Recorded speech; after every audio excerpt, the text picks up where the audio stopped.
How are you? I'm good. How are you? I'm good as well, and I'm hoping that my viewers are good as well.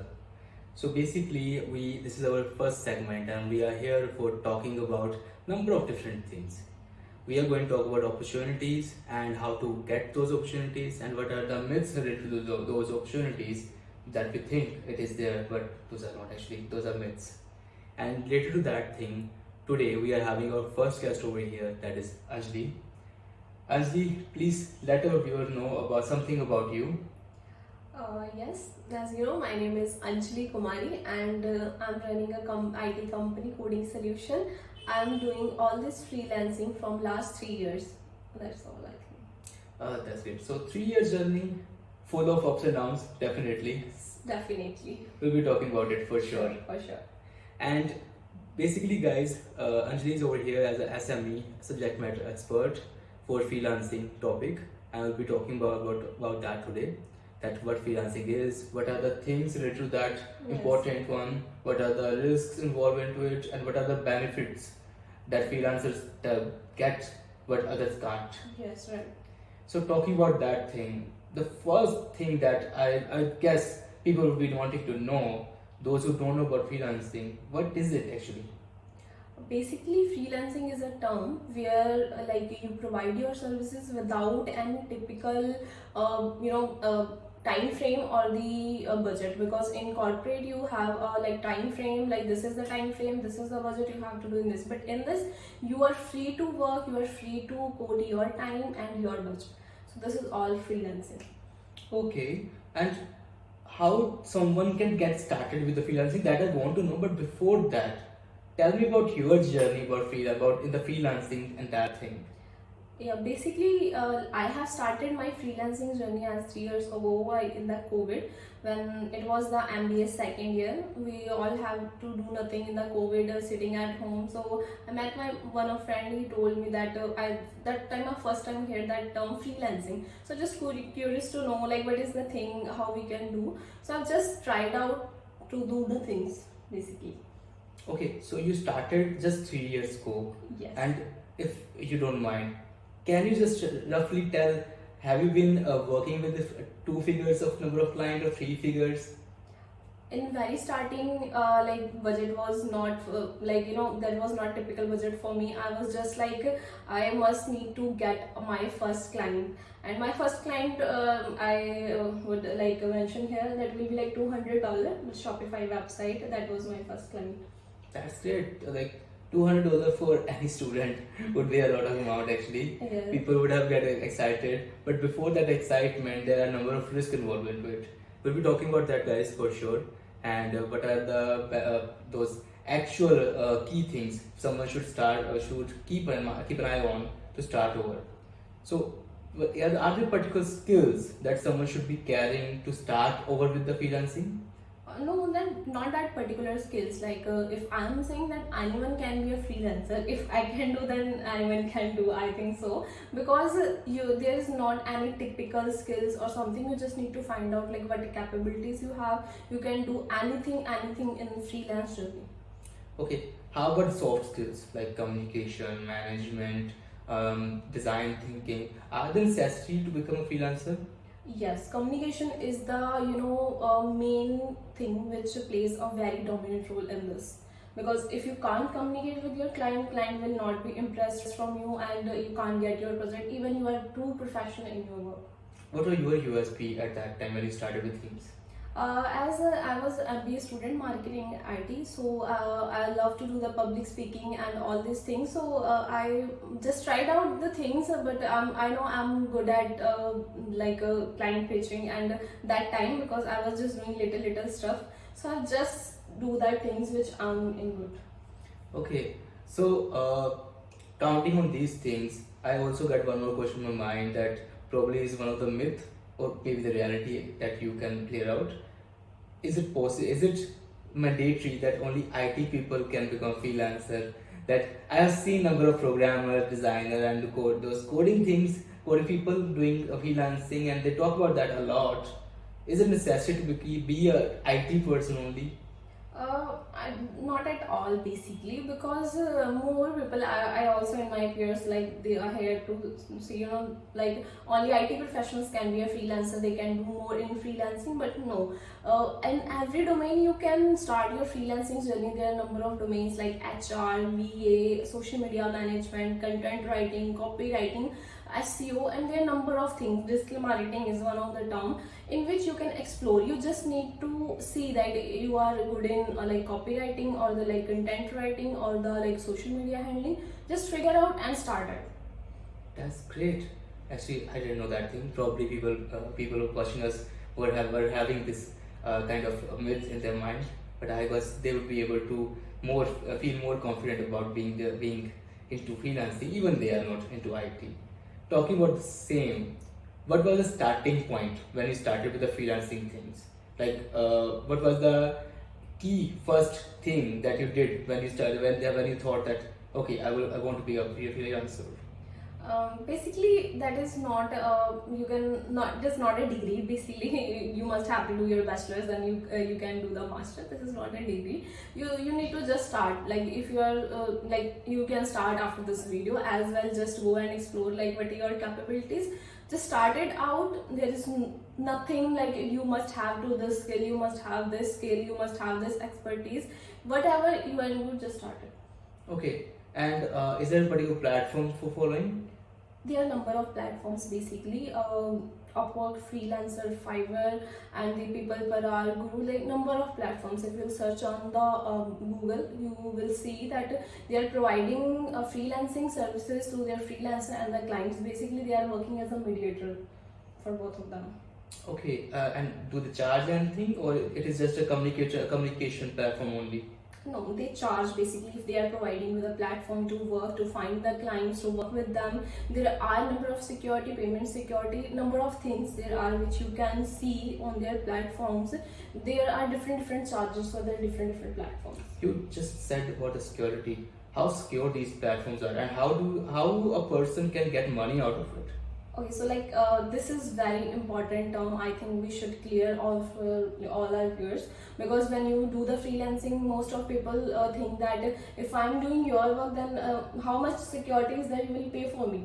If I am asking your money, then you will say that how much security is there, I am paying you money and you will do my work. So I'm just giving example for the Upwork. On there, like client deposit their money, there is like a mediator escrow in which their money is deposited, and when you complete the work, submit to the client, then client release that payment. So Anjali, as per these security details, do you mean to say that even like some client denies that he will not pay me well, I will still have the security of getting that payment? So it is completely a managed platform, right?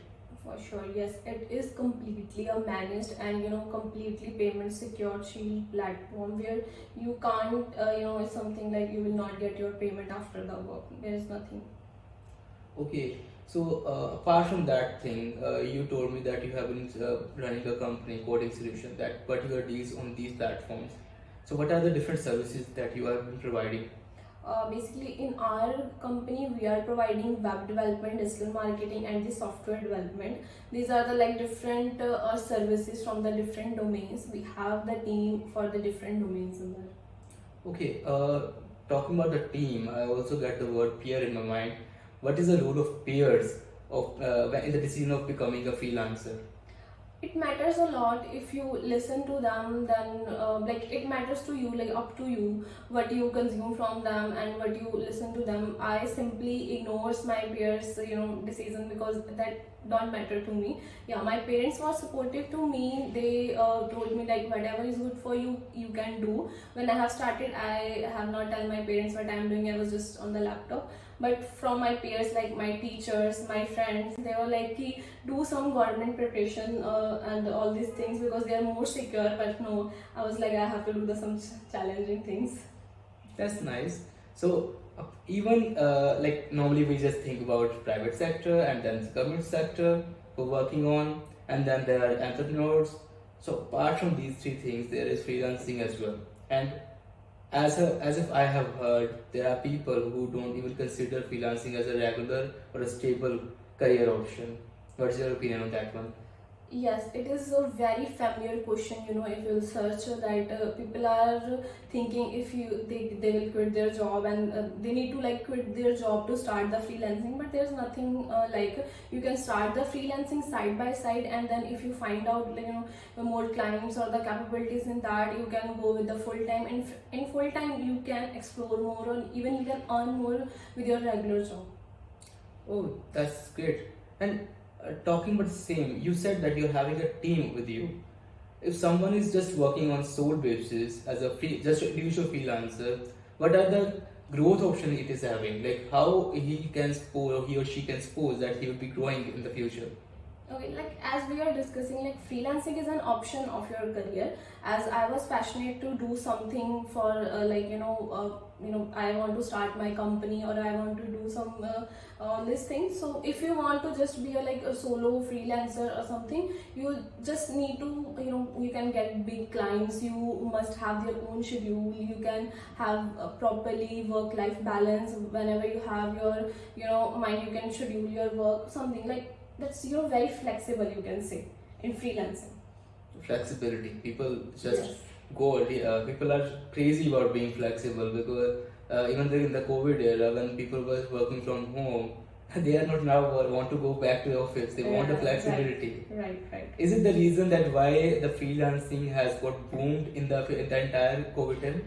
Yes, this is the main reason. You can say that COVID is the main reason, because people are sitting at home and they were like, there are number of layoffs at that time. So people were exploring that what we can do. So freelancing was booming at that time. Okay, and when you started, you must have got some fears in your mind, some risks that were involved over there, some calculated risk you might have taken. So, what are the mistakes you might have done, or someone might have done? One should not do. Basically, first, if you talk about the like mistake, there are a number of mistakes which I think I have done in my freelancing journey. That was in the very starting. Be patient. Which my project was, it has taken me to 2 to 3 months. Like I have done lots of efforts in there, 2 to 3 months, to seeing the videos on internet, connecting with peoples, and asking them like how you can do the things. So yes, in the very starting, you need to be patient. You can't get your project in your very first day. And first thing, like the be patient. Second thing is not lower your price, not give the discount at very first days. That will uh, create your barrier, you can say, in your freelance journey. You must need to value your skills. So these are the basically mistakes which most of the freelancers do in their journey. Okay, so if a raw person who doesn't have the technical or a manager skill want to become a freelancer, is there any particular platform or some organization or some way how he can learn these skills and become a freelancing ready ready person? Is there any organization? Yeah, sure. Like if I can say, for example, if you want to do the coding or the digital marketing, you want to explore in that, but you don't have idea like how you can start. There are a number of organizations, even some great organizations, with providing their training with practical trainings, and I think you must go for the practical trainings as compared to theory, because that will give you more exposure in your freelancing journey, which we're going to start. Similar to that thing, I just got some recent reference from someone, some really SMEs actually over there. So basically, guys, what I will do, I will put some reference link in the description. To them you can chase on, you can visit the websites, and you can reach out to them that what are the skills they are teaching, and what are the affordable skills that you can start even being a student over Yes, there, right. because affordability is one of the concern being a student. Yes, sir. So I will be pasting those links in the description. You guys can check over there in the description what are the contact. I will be providing the contact details as well as if possible. And believe me, these references are very great, and you guys can get, as Anjali told us, that practical point of view of all the technologies, and even the non-technical skills as well. Yes, right. Just have a look onto them, and I will be talking about them as well in the future in the upcoming videos. But for the time, I had another question. Yes. As we were talking about the risk involved into that. So, what are the major benefits that you can count on someone can get over with becoming a successful freelancer, I would say? Yes, there are number of things which can attract you. Everything, every coin you can say there are two sides. So there are the most of the benefits you can say. First, like we have talked about the flexibility. Flexibility is more, in your freelancing career. You can do things with your own terms. And second is like you can earn as much as you can. If you want to do work on Saturday, you can get that client on Saturday and do the things according to that. So earnings and the flexibility, all the things which you have. So Anjali, we have talked about so much about these freelancing and becoming a freelancer, what are the risks involved into it and what are the benefits. But one thing is still missing that our viewers want to know for sure, that how they can get started with the becoming a freelancer. There would be someone who would be in the 10th, 12th, or someone who would be about to end his career nearby retirement. Anybody can become a freelancer, right? Yes, for sure, as we have discussed already. Definitely. So into that thing, there would be some pathway that goes on to becoming a successful freelancer, as Yes. you are one of the successful freelancer, I know. So we will be really talking about that thing. But guys, we are running short of time today. So that's why we have to end this session over here. But we'll be keeping this question in mind, and we'll be keeping one more promise over here that me, KVS Rora, and Anjali. will be here for one more session with you on same topic, freelancing, in which we'll be talking about the path to becoming a freelancer. We'll be talking about more about your journey as well. Yes, sure, we will. And into that thing, we'll be talking about a Q&A as well, that we will be waiting for your questions. You guys can keep your posting on the questions in the description, whatever you want to know about Upwork, freelancer, with the path, any question that you want to have. You can post it in the below in the comment section, and we'll make sure we'll answer each of them. Till then, bye bye. Bye bye.